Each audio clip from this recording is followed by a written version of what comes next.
More on this topic now. Joel Kotkin joins us. He's the executive director for the Center of Opportunity and Urbanism. He's also a presidential fellow in urban futures at Chapman University and also the executive editor of newgeography.com. There's a lot of titles, which means you have a lot of experience, which means we can talk a lot about what's happening there in Singapore. Now, for the record, you and I talked on the phone a little earlier about the tenure and also the legacy of Lee Kuan Yew. You talk in your article you recently wrote about the new Asian sort of economic model.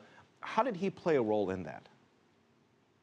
Well, I think what he did is he was very much a Fabian. In other words, he was doing what he thought would work as opposed to following an ideology. And so he came up with a way of governing that was fairly transparent, a little bit authoritarian, but also very much interested in getting foreign investment, but also of having kind of a due process, rule of law. People feel comfortable investing there. And then I've been going to Singapore for about 30 years. I've taught in Singapore.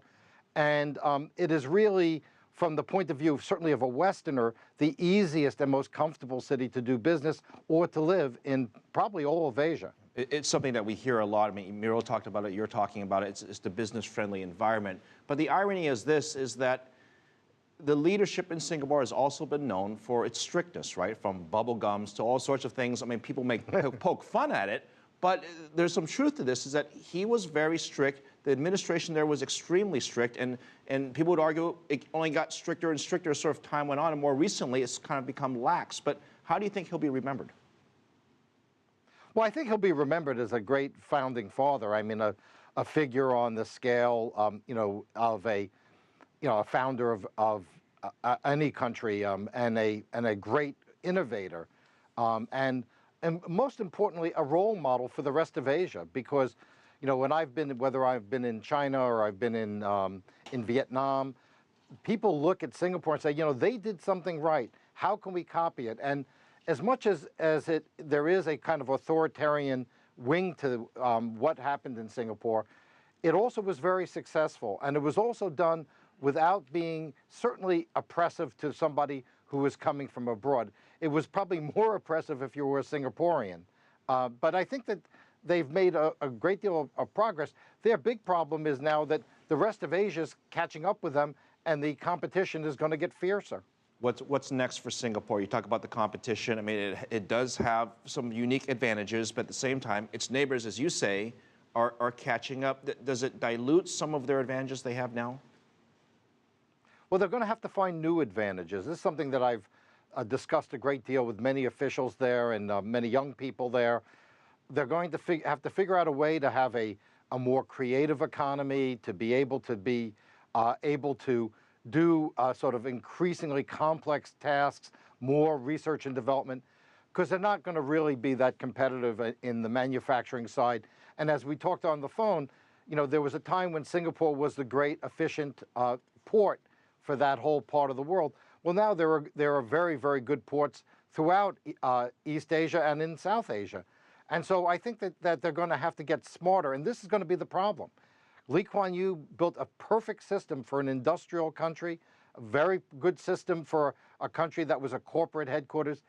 This same system may not work all that terribly well in moving into the next phase. If you will, how do you go from being sort of the best of Asia to competing on the one hand with California and what it does, and competing also with countries, notably India, where there are growing numbers of very well-educated and talented people who can do many of the things that Singaporeans do. Well, I think one thing perhaps not all our viewers may realize is that there's a tremendous number of Singaporeans living in social housing.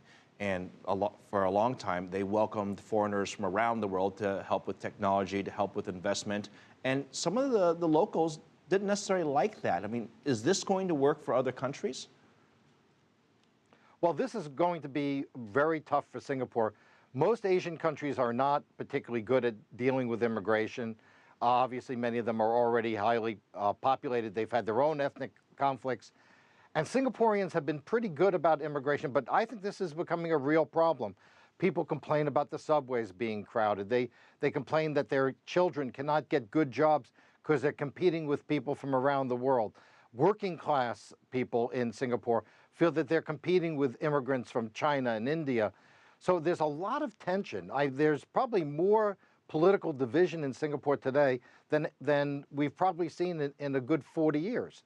And I think that this is the part of Lee Kuan Yew's legacy, which probably will not be able to last much longer. And it's really going to be where the Singapore government's going to have to come up with new policies and new solutions. What worked in Lee Kuan Yew's time may not work in the next 20 years. Yeah, a lot of very serious issues facing that part of the world, but nonetheless, it is an amazing feat what Singapore has become. Thank you very much, Joel. Good to have you on the show.